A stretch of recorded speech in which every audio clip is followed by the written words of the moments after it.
रांची के नगड़ी में प्रस्तावित रिम्स 2 को लेकर विरोध शुरू हो गया है। जमीन अधिग्रहण और यहाँ रिम्स 2 जो बनना है उसे लेकर विभिन्न आदिवासी संगठन विरोध कर रहे हैं। पूर्व मंत्री गीताश्री उरांव भी विरोध में लोगों के साथ हैं। वो हमारे साथ मौजूद हैं, उनसे बातचीत करते हैं और जानते हैं आखिर मामला क्या है। मैडम, मामला क्या है पूरा? देखिए, मामला ये है कि नगड़ी का अभी फ़िलहाल तो मतलब ये तो वैसे 1950 के दशक से ही ये मामला चला आ रहा है कि यहाँ पर ज़मीन अधिग्रहण के लिए सरकारी तौर पे वो प्रक्रिया चली थी एक बार, जिसका विरोध भी हुआ था, ज़बरदस्त विरोध हुआ था। तो तत्कालीन मुख्यमंत्री जो कृष्ण कुमार सिन्हा जी थे, उन्होंने आके लोगों की बातों को सुन के उन्होंने अधिग्रहण पे रोक लगा दिया था। इसलिए आज तक कोई अधिग्रहण का कागज नहीं बना है। आप बिरसा एग्रीकल्चर यूनिवर्सिटी चले जाइए, वो लोग इनकार करते हैं। भूअर्जन विभाग के पास कोई रिकॉर्ड नहीं है। और जो मुआवजे की भी जो राशि जो उस समय जो हुई थी तैयार, वो भी ट्रेजरी में आज तक जमा है, यानी अधिग्रहण नहीं हुआ 1894 के हिसाब से। और 1894 का एक और क्लॉज भी है, जैसे कि 2013 में उसका है कि 10 वर्ष तक कोई भी अगर योजना आप शुरू नहीं करते हैं तो वो ज़मीन स्वतः रैयत को वापस हो जाएगी। उसी तरह से 2013 में तो उसमें कहा गया है कि आपको सर्वप्रथम कोई भी योजना कहीं भी ले जाते हैं तो आपको सर्वप्रथम ग्राम सभा करनी है। उसमें ग्रामीणों को आपको जो है योजना की जानकारी देनी है, सहमति लेनी है, वो भी बहुत ज़रूरी है। सहमति लेने के बाद ही आप आगे बढ़ सकते हैं। और उसके बाद 5 साल तक अगर ना हो तो फिर वो स्वतः वापस हो जाएगा, जैसे कि 1894 में था। मगर यहाँ पर क्या हुआ है, अभी नगड़ी एक तरह से नज़र लगी हुई है उस समय से, 50 के दशक में जो उस समय छोड़ा गया। झारखंड बनने के बाद 2008-9 में रिंग रोड के लिए अधिग्रहण किया गया।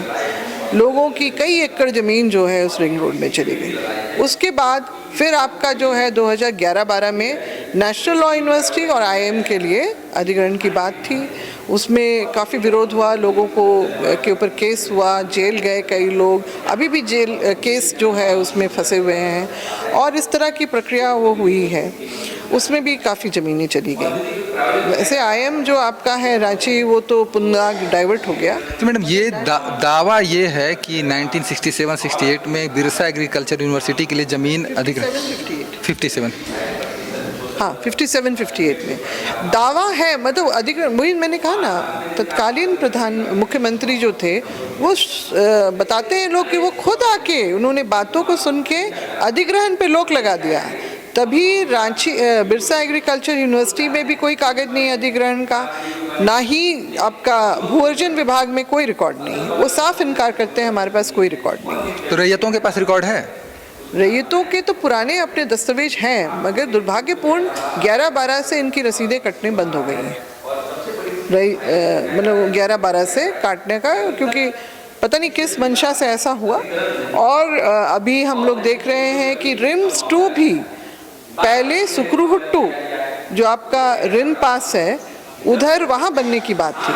वहाँ पर जो ये स्वास्थ्य मंत्री उन्होंने जो है डॉक्टर इरफान अंसारी जी ने वहाँ पर शिलान्यास भी कर दिया था, मगर उनकी अपनी जो संपत्ति थी रिन पास की, तो उन्होंने इनकार कर दिया कि हम नहीं देंगे। तब ये फौरी तौर पे यहाँ पर आए हैं, नगड़ी में आए हैं, और इन्होंने जिस तरह से रातों रात यहाँ पर पोल और वो तार वगैरह करके बिना कोई ग्राम सभा किए, बिना कोई नोटिस जारी किए हुए यहाँ पर अतिक्रमण, ये अधिग्रहण नहीं है, अतिक्रमण इस तरह से किया जाता है। तो ये सरकार के द्वारा किया गया अतिक्रमण है। अब ये बात कि 2013 का कानून आज के देश में लागू है, आज देश में लागू है, तो उसको भी धत्ता बताया जा रहा है। तो ये जो है बहुत ही मतलब जो किसानों को भूमिहीन करने की दिशा में जा रहा है। देश में विदेश में आपको कई उदाहरण ऐसे मिल जाएंगे जहां बंजर ज़मीन को भी उपजाऊ बनाया गया है। आपके पास ईरान का बहुत बड़ा है, मरुस्थल को भी जो है उपजाऊ बनाया गया है। हमारे देश में भी, गुजरात में भी ऐसी जगह है, राजस्थान में भी।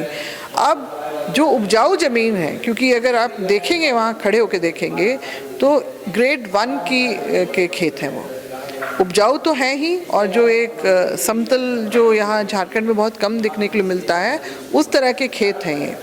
और बड़े अपने मतलब विरासत में मिली हुई ज़मीन को लोग दशकों से। मैडम, कौन कौन सी राजनीतिक पार्टियां आपके साथ इस आंदोलन में खड़ी हैं, राजनीतिक और सामाजिक पार्टियां?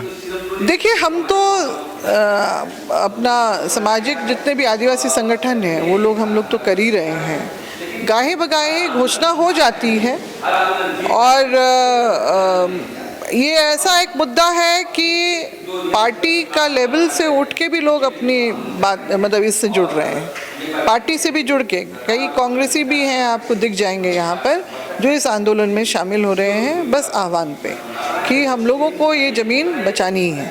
और क्योंकि देखिए, ये लगातार जो ज़मीन की लूट हो रही है, चामा भी है, चामा एक जगह है आपका नामकुम की तरफ है शायद संभवतः, वहाँ सुनने में आया कि 700 एकड़ जो ज़मीन को है बिल्कुल कब्जे में ले लिया गया है। तो इस तरह का जो लगातार हम लोग देख रहे हैं, तो आज नगड़ी की बारी है 227 एकड़ की, तो कल किसी और गांव की भी हो सकती है, तो उसका हम लोग विरोध कर रहे हैं। और देखिए, ये ज़मीन जो चली जाएगी ना, रैयत भूमिहीन हो जाएंगे, भूमिहीन हो जाएंगे। और फिर ना हमारी परंपरा संस्कृति, जो हमारे सामाजिक व्यवस्था की भी ज़मीन भी है इसके अंदर, जो हमारी पौराणिक जो व्यवस्था रही है, पढ़ा व्यवस्था, उसके अंतर्गत वाली ज़मीन भी, तो फिर आदिवासी तो अपनी जड़ों से कटता चला जाएगा। वो अपनी परंपरा संस्कृति, रूढ़िवादी जो हमारी रूढ़िजन्य जो हमारी कस्टमरी लॉ को संविधान के अनुच्छेद 13(3) में जो मान्यता मिली है, वो सारी भी चीज़ें वो मतलब ख़त्म हो जाएंगी। और साथ ही साथ जो CNT एक्ट को भी, CNT, SPT और विल्किंसन रूल, जो ज़मीन संबंधी जो कानून जो अंग्रेज़ों ने बनाए थे, वो भी मतलब उसको भी धत्ता बताया जा रहा है। तो ये सारी चीज़ें जो हैं, हम लोगों को निश्चित रूप से हमारे अस्तित्व के ऊपर खतरा है। इसलिए हम लोग सभी लोग यहाँ, मतलब ये ऐसा नहीं है कि सिर्फ नगड़ी के लोग, यहाँ पर दूर दूर से भी, दूसरे प्रमंडल के लोग भी आने के लिए उतारू हैं इस आंदोलन में शामिल होने के लिए। तो इस तरह का एक जो है मूवमेंट खड़ा हो गया है। लोग समझ रहे हैं इस बात को कि नगड़ी सिर्फ एक नगड़ी अलग वो नहीं है, एक अलग गांव नहीं है, वो कल को हमारी भी बारी आ सकती है। ये भावना लोगों के घर में। मैडम, रिम्स 2 विकास योजना है, इससे लोगों को फ़ायदा ही होगा, तो आप क्या मांग करेंगे? रिम्स 2 को कहीं बनना चाहिए? नहीं, देखिए, विकास के नाम पे ही ये सब कुछ हो रहा है, मगर विकास के नाम पे आप लोगों का विनाश तो नहीं कर सकते हैं। रिम्स 2 बने, क्योंकि काफ़ी लोड है रिम्स के ऊपर। और मैं तो स्वास्थ्य मंत्री, उनसे भी मैं ये करूँगी, आग्रह करूँगी कि थोड़ा व्यवस्था पे भी ध्यान दें, क्योंकि जो हमारे बहुत सारे जो प्रखंडों में रेफरल हॉस्पिटल्स होते हैं, सदर हॉस्पिटल होते हैं, उनको मजबूत करें, क्योंकि छोटे छोटे जो केसेस भी होते हैं उसको सबको रेफ़र कर दिया जाता है रिम्स में, और रिम्स में जो है बहुत लोड पड़ जाता है। तो ये एक बातें हम लोग तो पहले ही से देख रहे हैं, और उस चीज़ को भी संज्ञान में लेते हुए उसमें सुधार का वो काम होना चाहिए। रिम्स 2 अगर बनाना इतना ही ज़रूरी है तो किसी बंजर ज़मीन पे, गैर मजरूरा ज़मीन पे बनाया जाए, कृषि योग्य ज़मीन पे ना बनाएं, क्योंकि वो वैसे भी 2013 के जो कानून है, जो आपका ज़मीन अधिग्रहण कानून जो है, अधिनियम है, उसके भी विपरीत जाता है ये। तो उससे बचना चाहिए सरकार को भी।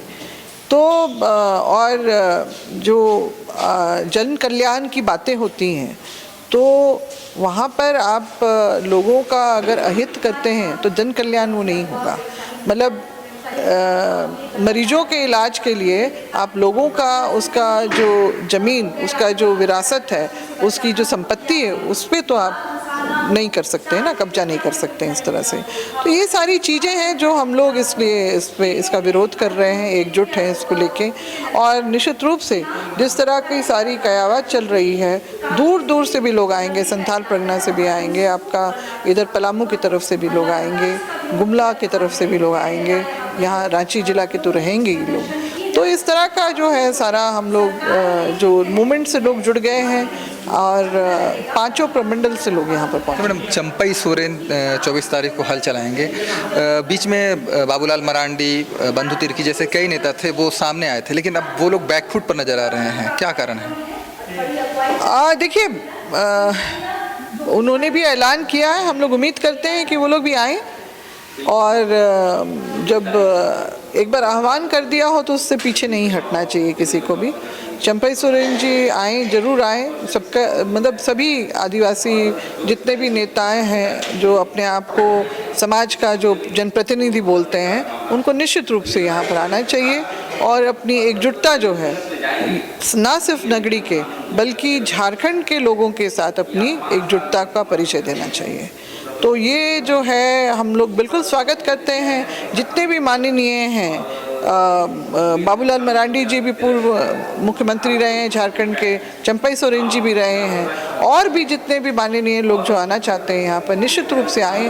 उस दिन का जो है आंदोलन में देखिए कोई ना पार्टी होता है ना परिपाटी कोई देखी जाती है, वो सिर्फ आंदोलन जो है लोगों के हक अधिकार के लिए। और सबसे बड़ी बात कि 2012 में जिस समय लॉ यूनिवर्सिटी के लिए भी सब था, जिस समय रोक लगाई गई थी, तो उस समय दिशुम गुरुजी भी यहाँ पर आए थे और उन्होंने यहाँ पर जनसभा में ये कहा था कि अपना खेत है जोतोरे।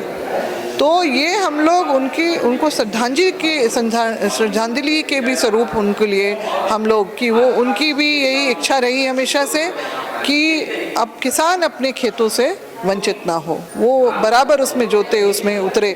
तो हम लोग का जो मूवमेंट उस दिन का है वो हमारा श्रद्धांजलि होगा। तो आप लोग गुरुजी को श्रद्धांजलि देने के लिए उनका नारा लिए हैं, तो अब क्या उम्मीद करते हैं कि हेमंत सरकार आप लोग के हक में कोई फैसला लेगी? उससे पहले लेना चाहिए, निश्चित रूप से लेना चाहिए। अभी भी 3 दिन बचे हुए हैं और अभी तो वो शोक में जरूर डूबे हुए हैं, मगर उनके ऊपर बहुत बड़ी जिम्मेदारी है राज्य को संभालने की। तो निश्चित रूप से बिल्कुल राजधानी का ये मामला है और संवेदनशीलता दिखाते हुए मुख्यमंत्री जी को इसमें जो है लोगों को राहत पहुंचाने वाला निर्णय लेना चाहिए। निश्चित रूप से उनके राजनीतिक जो है उसका भी एक अच्छी लकीर वो खींच पाएंगे। अच्छा, इस मुद्दे को लेकर आप लोग कभी सीएम से मिले, सीएम तक अपनी बात को पहुंचाए? वो संभव नहीं हो पाया। हम लोगों ने कोशिश की मगर लगातार उनका बाहर जाना हो पाया, फिर जाते रहे कभी केदारनाथ, बद्रीनाथ, फिर उसके लौटे तो फिर गुरुजी को लेके दिल्ली में काफ़ी दिन तक रहे, तो हमारा तो संपर्क नहीं रहा। मगर सारी बातें तो उन तक पहुंचती ही हैं, तो मिले नहीं हैं, मगर जनभावना क्या है उनको अच्छी तरह से पता है, ये बात तो है। और अभी जब वो खुद भी नेमरा गांव में रह रहे थे तो खेतों में उतरे थे, वहाँ पर अपने गांव के खेतों में गए थे और निश्चित रूप से उनको वो बात कहीं ना कहीं महसूस हुई है कि किसानों के लिए उनके खेत कितने ज़रूरी हैं। तो हम लोग अभी भी उनसे ये हम लोग आस लगाए बैठे हैं कि कोई अच्छा फैसला लेके वो लोगों के समर्थन में आए और अपनी जो है एक अगर राजनीतिक व्यक्ति हैं तो वो अपनी राजनीतिक आधार को भी मजबूत करें। देखेंगे वो खुद भी कि कैसे लोग उनके आगे पीछे बिल्कुल खड़े हो जाएंगे। खबर का मतलब बवाल न्यूज, हमारे चैनल को सब्सक्राइब जरूर करें।